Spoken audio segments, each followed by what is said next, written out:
Good morning, good afternoon, or good evening, depending what time of day you're watching this. My name is Tony Spagnuolo. I'm with Spagnuolo & Company Real Estate Lawyers. Today we're going to talk about how to read a title search, what the information is that's on there, that's common anyway. We're going to try and answer about 90-95% of the questions we typically receive. If we try and answer them all, you're going to be bored of me after a while. So we're going to keep it fairly short if we can. We'll give you some contact information at the end so you can call us and ask us any specific questions. But what we've done is we've created this title search. This is a fictitious document, doesn't really exist. The top part here you can pretty well ignore. This just has our name as the lawyers who prepared the document, the Westminster Land Title Office as a title number, that kind of stuff. Really where you need to start paying attention is right here. This is a registered owner of the property. So if you're a realtor going in for a listing, if you're a mortgage broker for a finance, if you're a first-time buyer, these are the people that you're dealing with. And if you're not dealing with this person, you need to make some inquiries. You need to find out why not. Is there a power of attorney? Is it a family situation? Perhaps a probate? Who knows? But this is the person who is the registered owner. This may or may not be her address. We don't really pay much attention to that, to be honest. But we do pay attention to the registered owner.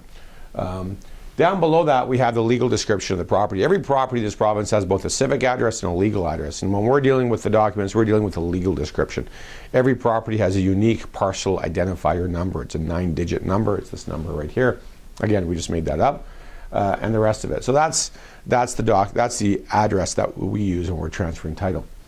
Now, down below, you see something called charges, liens, and interests. And titles, they may be clear, in which case you'll see nothing here, but more often than not they have some charges on there. And really there's two types of charges. There's non-financial charges and there's financial charges. The non-financial charges, we put a couple examples on here, undersurface rights.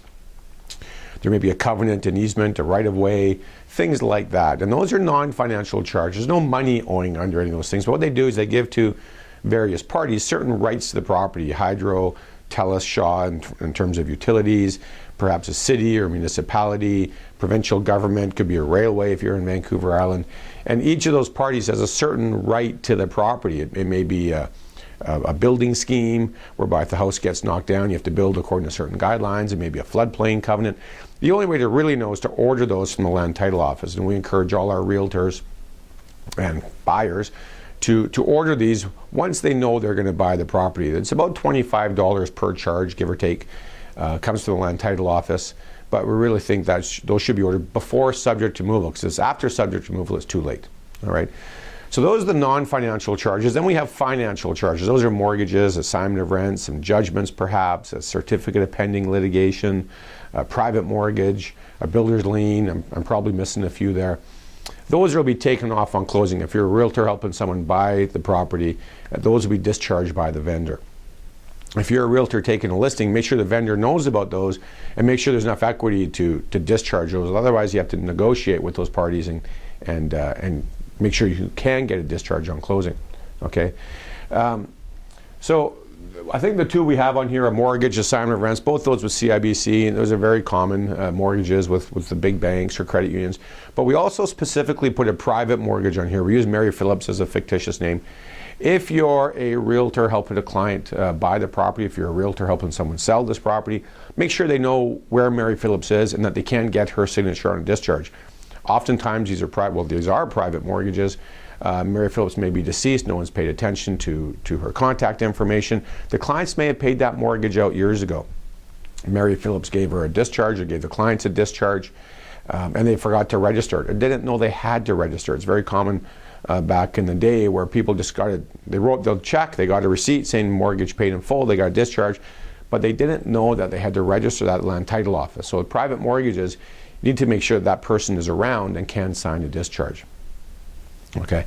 Down below, you see a duplicate in the feasible title. Don't worry about this priority part. Your lawyer will take care of that on closing if there's any issues with the priority of charges. Transfers, pending applications, usually nothing much comes up there, but this is important, this duplicate in the feasible title.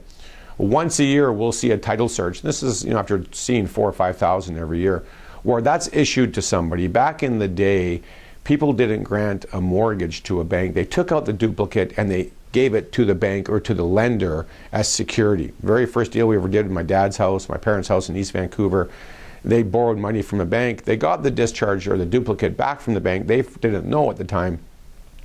It wasn't my fault, I wasn't around at the time, but they didn't know that they had to register that duplicate back at the land title office. So we had to go to court to get a new one. It was misplaced. So if that is, if it does say issued and outstanding, or it does say who it's given to, make sure that the clients can get that. Make sure that, especially if you're a realtor trying to sell that property or a broker trying to refinance the property, that has to be accessible and it has to be put back in the land title office. If not, it's a court application. It's fairly standard, but it takes weeks, if not months, and several hundred, thousands of dollars. So just make sure that's there. So that's in a nutshell what you're going to see on 90% of the title searches. I'm sure you have some questions or maybe specific things, development permit charges or things like that. Give us a call. Our contact information will be on the screen. It's bcrealestatelawyers.com. If you click on that page, my direct phone number is right on the first page. So call anytime. Thanks. Have a great day.